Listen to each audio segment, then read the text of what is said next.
Hello students, welcome to my YouTube channel. I am Professor Raj Shinde. Today we are going to discuss the previously asked questions in MST CET 2021 on most interesting topic in organic chemistry, that is introduction to polymer chemistry. आज आपण introduction to polymer chemistry हा जो topic आहे या topic वरती विचारले गेलेले जे क्वेश्चन्स आहेत MST CET 2021 मध्ये ते आपण आज डिस्कशन करणार आहोत. तर स्टार्ट करूया आजचं सेशन. आजच्या सेशनमध्ये अत्यंत महत्त्वाचे असे क्वेश्चन्स आज आपण सॉल्व्ह करणार आहोत. यामध्ये आपण जर पाहिलं तर मी राज शिंदे आपणा सर्वांना विनंती करतो की माझा जो राज सर केमिस्ट्री 69 हा जो चॅनल आहे त्या चॅनलला सगळ्यांनी काय करा, यूट्यूबला जाऊन तो सर्च करा आणि चॅनलला काय करा, सबस्क्राईब करा. आणि जर माझे व्हिडिओ तुम्हाला आवडत असतील तर डेफिनेटली लाईक, शेअर आणि सबस्क्राईब करायला विसरू नका. ठीक आहे. So let's see the next important thing which is related to our session, that is multiple choice questions on MST CET 2021. बघूया आपण. फर्स्ट क्वेश्चन जो दिलेला आहे, फर्स्ट क्वेश्चन आहे which among the following is an example of cyclic amide. आपले विचारलं काय आहे की generally which among the following is an example of cyclic amide, म्हणजे आपल्याला जे असं पॉलिमर दिले गेलेलं आहे, असं पॉलिमर आहे की ज्यामध्ये जनरली त्याचं स्ट्रक्चर आहे की त्यामध्ये अमाइड लिंकेज प्रेझेंट आहे आणि त्याच्यामधला मोनोमर जो आहे तो कसा आहे तर सायक्लिक स्ट्रक्चर आहे. तर पॅनचं स्ट्रक्चर आपल्याला माहिती आहे, पॅन म्हणजे पॉलिॲक्रिल नायट्राइल सिंपल स्ट्रक्चर आहे की ज्यामध्ये generally carbon carbon double bond आणि सायनाइड ग्रुप प्रेझेंट आहे. टिरिन कंडेन्स्ड पॉलिमर आहे की ज्यामध्ये इस्टरलिंक प्रेझेंट आहे. टेप्लरमध्ये पण ॲडिशन पॉलिमरायझेशन आहे. आणि महत्त्वाचं म्हणजे ई कॅप्रोलॅक्टम जो आहे त्या ई कॅप्रोलॅक्टम मध्ये जर आपण पाहिलं तर सायक्लिक अमाइड त्याचं स्ट्रक्चर तुम्हाला पाहायला मिळते. लक्षात घ्या. तर अशा पद्धतीनं सी जो आहे, C is the correct answer of this question. Okay. आता यामध्ये जर आपण मोस्टली बघितलं तर ही जी रिॲक्शन आहे बघा दिलेली आहे, या रिॲक्शन मध्ये हा जो कंपाऊंड दिलेला आहे सायक्लिक स्ट्रक्चर दिसतंय हे ई कॅप्रोलॅक्टमचं स्ट्रक्चर आहे की ज्यामध्ये सायक्लिक अमाइड लिंकेज तयार झालेलं आपल्याला पाहायला मिळते. So nylon 6 is made from the monomer we called as e caprolactam. ठीक आहे. वेगवेगळे आर्टिकल्स आहेत, डे टू डे लाईफ मध्ये आपण नायलॉन 6 पासून तयार करतो. सेकंड MCQ आहे identify monomers used for manufacture of terylene. Terylene कोणत्या मोनोमर पासून मॅन्युफॅक्चर करतो? मोस्टली टिरलिनचे रिलेटेड जर तुम्ही ऑब्झर्व केले, जवळपास आजचा आपला सेशन 4 आहे, याच्यामध्ये जेवढं काही MCQ आहेत they are most related to terylene. महत्वाचा MCQ आहे, महत्वाचा कंटेंट आहे टिरलिनचा. ऑप्शन ए आहे पॉलिप्रोपिलिन ग्लायकॉल अँड टेरिप्थॅलिक ऍसिड. सेकंड आहे इथिलिन ग्लायकॉल आणि टेरिप्थॅलिक ऍसिड. ऑप्शन सी आहे पॉलिप्रोपिलिन ग्लायकॉल अँड थेरिक ऍसिड. आणि ऑप्शन डी आहे इथिलिन ग्लायकॉल अँड थॅलिक ऍसिड. हे 4 ऑप्शन आपल्याला दिलेत आणि आपल्याला सगळ्यांना माहिती आहे की टिरलिन जो आहे हा इथिलिन ग्लायकॉल आणि टेरिप्थॅलिक ऍसिड यांच्यापासून आपण काय करतो, टिरलिन काय करतो, तयार करतो की ज्याच्यापासून क्लोथ्स असतील किंवा बॉटल्स असतील हे जनरली आपण टिरलिन पासून काय करू शकतो, तयार करू शकतो. So B is the correct answer of this question. Next MCQ multiple choice question number 3. Which of the following compound does not undergo vinyl polymerization. की ज्यामध्ये व्हिनाइल पॉलिमरायझेशन होत नाही, फ्री रॅडिकल व्हिनाइल पॉलिमरायझेशन होत नाही असा कंपाऊंड कोणता आहे हे काय करायचं आपल्याला सांगायचं आहे. आणि त्याचं करेक्ट आन्सर असणार आहे ई कॅप्रोलॅक्टम. कारण त्याच्यामध्ये सायक्लिक रिंग्स जे आहे त्यामध्ये रिंग ओपनिंग पॉलिमरायझेशन ही प्रोसेस आपल्याला पाहायला मिळते. बाकीच्यामध्ये सेम तुम्हाला ती प्रोसेस पाहायला मिळत नाही. आता नेक्स्ट 4 नंबर MCQ बघा. Identify the catalyst used in manufacturing of HDP. म्हणजे हाय डेन्सिटी पॉलिथिन तयार करण्यासाठी आपल्याला वेगवेगळे कंडिशन्स असतात, ज्यामध्ये टेम्परेचर कंडिशन आहे, प्रेशर कंडिशन आहे, त्याचबरोबर ॲडिशनल जिगलर नाटा कॅटलिस्ट जो आहे, त्याचबरोबर पेरॉक्साईड आहे, लिंडलर आणि मॅग्नेशियम ऑक्साईड असे वेगवेगळे कॅटलिस्ट वेगवेगळ्या पॉलिमरायझेशन प्रोसेसमध्ये वापरले जातात.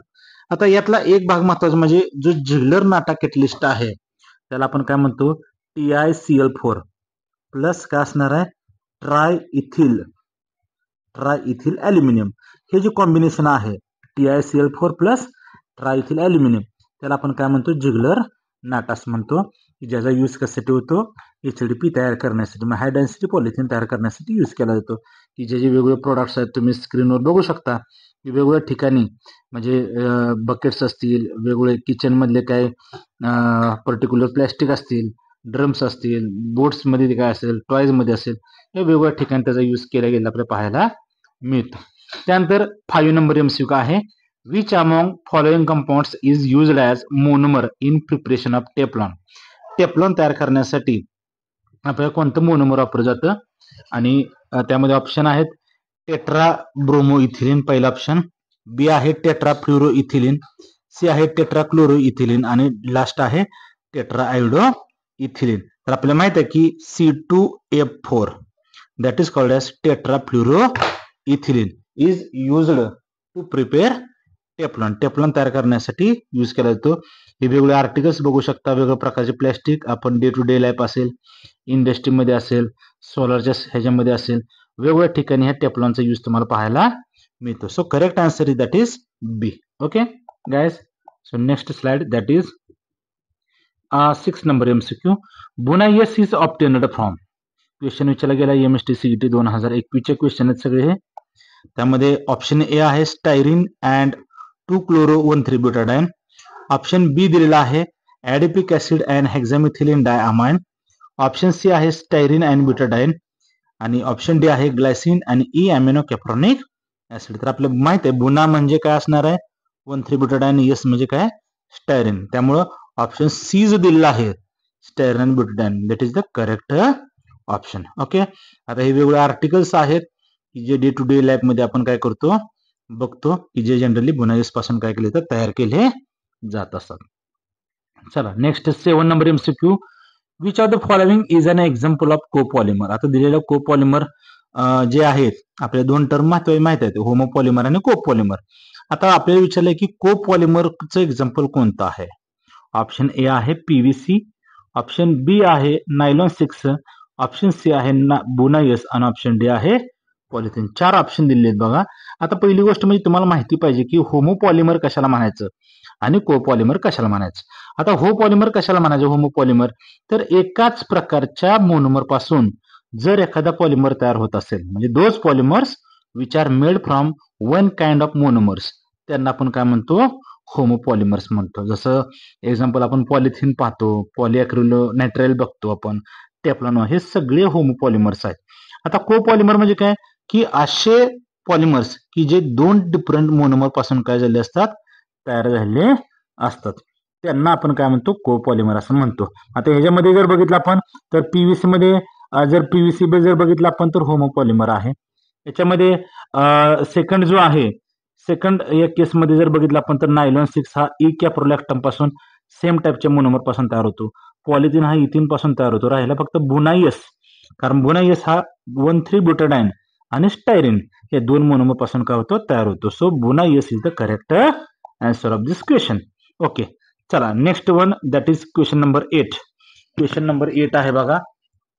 Question number 8, identify polymers used in making floor tiles. आपण जे फ्लोअर टाइल्स असतात त्यामध्ये कोणतं पॉलिमर यूज होतं. ऑप्शन ए दिलेला आहे PET, ऑप्शन बी आहे PVC, ऑप्शन सी आहे HDPE, आणि ऑप्शन डी आहे LDPE.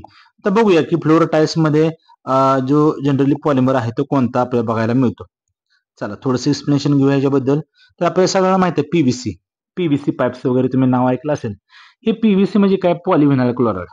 काय असणार आहे, पॉलिव्हिनाइल, आणि काय असणार आहे, chloride, polyvinyl chloride that is called as PV आणि C. हे पॉलिव्हिनाइल क्लोराइड जे आहे हे जनरली व्हर्सॅटाइल प्लॅस्टिक आहे की ज्याचा यूज प्रत्येक ठिकाणी पाहायला मिळतो. का, कारण ते रिजिड त्याचबरोबर फ्लेक्झिबल पण पाहायला मिळतं, आणि construction for piping, vinyl sliding असेल, किंवा indeed for flooring including floor tiles वगैरे, ज्याला वेगवेगळ्या प्रकार जसं शुगर नट्स वगैरे आपण म्हणतो, आता वेगवेगळ्या प्रकारच्या टाइल्स वगैरे आले असतात. याच्यामध्ये जनरली तुम्हाला हा PVCचं तुम्हाला कोटिंग पाहायला मिळतं. लक्षात, म्हणजे हा फ्लोअर टाइल्स करत असताना ह्या पॉलिमरचा तुम्हाला यूज असलं पाहायला मिळतो. त्यानंतर नेक्स्ट जे आहे that is 9 number MCQ, which of the following polymers is obtained from e caprolactam. याच्यामध्ये मोस्टली बघा नायलॉन 6 आणि टेरिलिन याच्या संदर्भातच जास्त क्वेश्चन काय केलेत आतापर्यंत MHT CET 2023, 22 आणि 21 ला विचारले गेलेले आहेत. मे बी तुम्ही हे सेशन बघितल्यानंतर तुम्हाला असं जाणवेल की ते सिम्पली किती आपण ते पर्टिक्युलर त्यामध्ये काय केले सॉल्व्ह करण्याचा प्रयत्न केलेले आहेत आणि they are very very easy. म्हणजे ह्यामध्ये जर आपण बघितले तर introduction to polymer chemistry chapter जो आहे अतिशय सोपा टॉपिक आहे. 2 मार्क तुम्हाला सीईटीला इझी त्यामध्ये मिळू शकतात. तर बघूया ई कॅप्रोलॅक्टम जो आहे हा ह्याच्यापासून काय तयार केलं जातं. ऑप्शन ए आहे पॉलीअक्रिलनायट्राइल, ऑप्शन बी आहे निओप्रिन, ऑप्शन सी आहे टिरलिन आणि ऑप्शन डी आहे नायलॉन 6. तर आन्सर काय असणार सांगा मला. आन्सर असणार आहे नायलॉन 6. का? कारण नायलॉन 6 हा जो आहे हा ई कॅप्रोलॅक्टम पासून काय केला जातो तयार केला जातो बाय रिंग ओपनिंग पॉलिमरायझेशन प्रोसेस. याचा यूज एअरबॅग मध्ये पॅराशूट मध्ये वगैरे जे आहे याचा यूज केला गेला पाहायला मिळतो. त्यानंतर 10 नंबर MCQ आहे. That is which of the following elements forms cross link in vulcanization of SBR rubber. म्हणजे व्हल्कनायझेशन प्रोसेस जी आहे ती चार्ल्स गुडियर नावाच्या शास्त्रज्ञांनी काय केली व्हल्कनायझेशन प्रोसेस सांगितली. या प्रोसेसमध्ये काय केलं जातं की जो रॉ रबर आहे त्या रॉ रबरला हाय टेम्परेचरला हीट केलं जातं by addition of sulphur to increase the stiffness or hardness of rubber. म्हणजे एखाद्या रबरचा हार्डनेस वाढवण्यासाठी किंवा त्याचा स्टिफनेस कडकपणा वाढवण्यासाठी त्यामध्ये सल्फर ऍड केलं जातं. म्हणजे मोस्टली रबरच्या केसमध्ये जर बघितलं आपण तर याच्यामध्ये त्याचा स्टिफनेस वाढवण्यासाठी पर्टिक्युलरली सल्फर यूज केला जातो. Option A phosphorus, option B O, C sulphur आणि डी नायट्रोजन. तर आपल्या सर्वांना माहित आहे की त्यामध्ये काय केलं जातं सल्फर ऍड केला जातो. असं सिंपल छान पद्धतीचे MCQ काय केले विचारले गेलेले आहे. तर ओके गायज, तर आजचा सेशन 4th जो सेशन आहे इंट्रोडक्शन टू पॉलिमर केमिस्ट्री हा आज आपण इथं कम्प्लीट झालेला आहे. तर डेफिनेटली आज जे काय आपण MCQ डिस्कशन केले त्याचं असणारं जे काय आन्सर असेल किंवा त्याचं असणारं एक्सप्लेनेशन असेल ते मी प्रॉपर सांगण्याचा तुम्हाला प्रयत्न केलेला आहे. ते डेफिनेटली तुम्ही तुमच्या नोटबुकमध्ये ते मेन्शन करा त्या सगळ्या गोष्टी आणि सगळे एकदा इझिली सॉल्व्ह करून टाका. अतिशय सोपा आणि 2 मार्क इझिली देणारा हा टॉपिक तुम्हाला आहे, लक्षात घ्या. Okay, so thank you very much. आणि लास्ट पॉईंट म्हणजे की सबस्क्राईब करा, लाईक करा, शेअर करा. Okay, so thank you very much guys. Have a nice day.